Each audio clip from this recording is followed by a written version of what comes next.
Hello, welcome to Chronicle Live. We're on Facebook and on Twitter, joined by Ryder at St James's Park. Newcastle defeated 2-1 by Leicester City.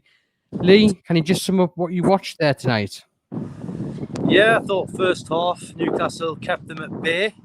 Then it was lapses of concentration, which probably put the game beyond their reach. Bit disappointing the way they conceded both goals, really. A lack of tracking back. But then obviously Andy Carroll comes on, makes a game of it with a well-taken goal. But, it was probably just a bridge too far for Newcastle after that, and they couldn't get that equaliser.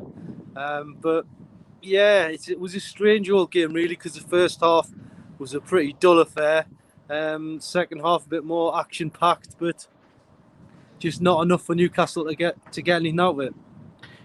Do you think, Andy Carroll said after the game there that he thought Newcastle deserved something. Do you agree with that statement? Do you think that was the case?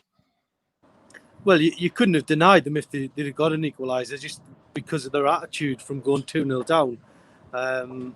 We've seen Newcastle sides disappear in a similar situation where they just throw the towel in once it's beyond them, and they certainly didn't do that. So yeah, I do agree with them from that respect, but they just didn't have enough quality to get the equaliser, though.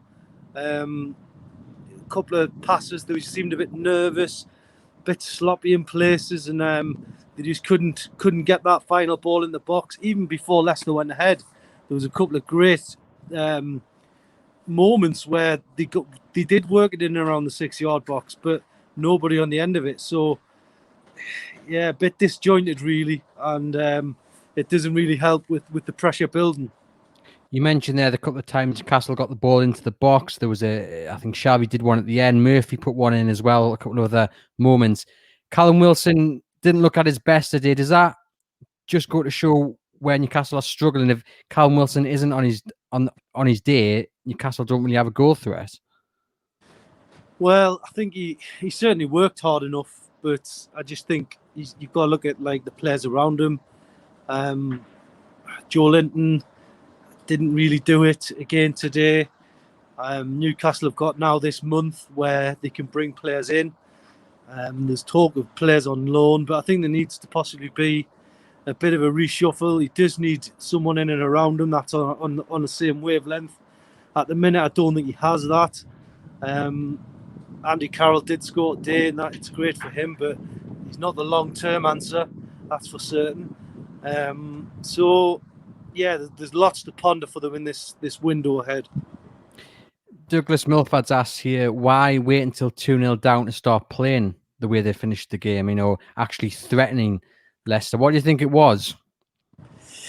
Well, I just think they had nothing to lose, really, and they threw the kitchen sink at it in the last sort of 10-15 minutes, but the game was more or less gone beyond then, and they had to keep it quite tight beforehand. If they went for the jugular at 0-0, then I think they'd have been punished by Leicester. Leicester showed what a great team they are today, and really this isn't really the calibre of teams that Newcastle are going to be judged against. As disappointing as this is, it's going to be about your Sheffield Uniteds, your Leeds, teams like that at the bottom. If Newcastle are going to stay up, then that's how they're going to rack the points up against the so-called lesser forces. But they could have got a point out of this today, there's no doubt about it. And that Sheffield United game coming up, it's going to be a big one. Just on the goals, Lee, did you think they were avoidable? In my opinion, it looked like the Newcastle players just didn't track the men. We had arguably the Longstaff brothers with the first goal, not doing enough. And then Shelvey for the second goal, just not following your men, not marking up. What did you make of the two goals Newcastle conceded? Well, I think it's harsh to blame just the Longstaff brothers, because at the end of the day, you had DeAndre Yedlin was well out of position for the first goal. So it's hard to pinpoint the blame on just them for that one. But for the second one, I thought a senior player in John Joe Shelvey let go of his man, and the next thing, Tielemans is smashing the ball home with Shelvey a near spectator. So it's easy to look for scapegoats, but at the end of the day, Newcastle win as a team and they lose as a team, and there were a couple of moments where other players, got away with a few things, let's say. The Longstaff brothers in the midfield, do you see that as a partnership going forward? Do you think they did enough tonight to maybe leave to see Hayden left out, or to change the formation where maybe all three of them play across the middle? Well, I think Newcastle have got plenty of options in there. They're the only two that haven't really had a run together. But at the minute, Newcastle are, I believe, trying to sign a midfielder. So it's going to be interesting to see exactly what they've got by the end of the month, and what Steve Bruce can do to make sure Newcastle get up to 40 points, and then everyone can breathe that little bit of a sigh of relief. You mentioned there Andy Carroll getting his first goal for Newcastle in over 10 years. A wonderful finish, and just too little too late for Newcastle, though. Yeah, absolutely. Dwight Gale got sent for a warm-up, and then suddenly Andy Carroll appeared. So Steve Bruce certainly had a good think about what he was going to do. But it was a well-taken finish.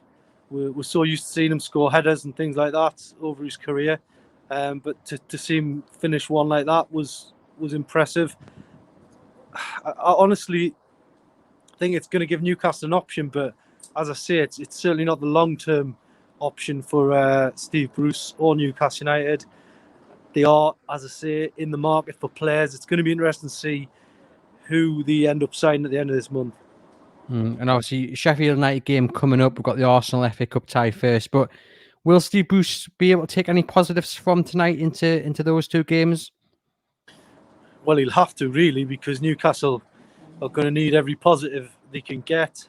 I think, let's be totally honest, looking at the three fixtures over the festive period, Man City, Liverpool and Leicester, let's be honest, everyone expected 0 points.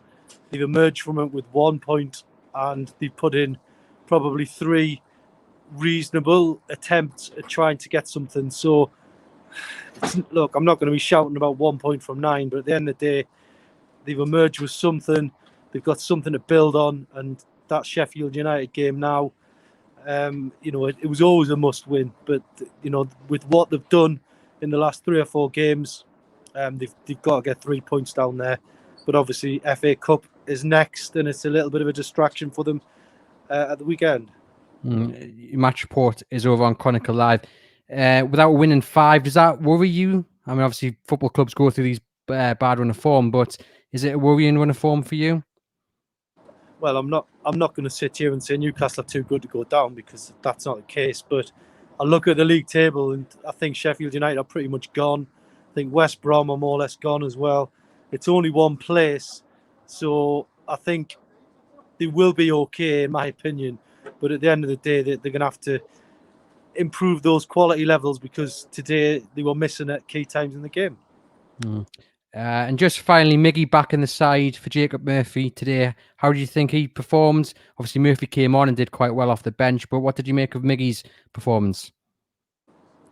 I thought first half he put a real shift in terms of defensively. Second half, I think there was a moment where Steve Bruce decided to take him off when a ball didn't get played through. Again, it's hard to talk about individuals too much, but I think the fact he was removed in the second half sums up what the bench thought of him. But really, we're looking at this one tonight, and Newcastle, if they'd have not had those lapses in concentration, then this would have been a different result.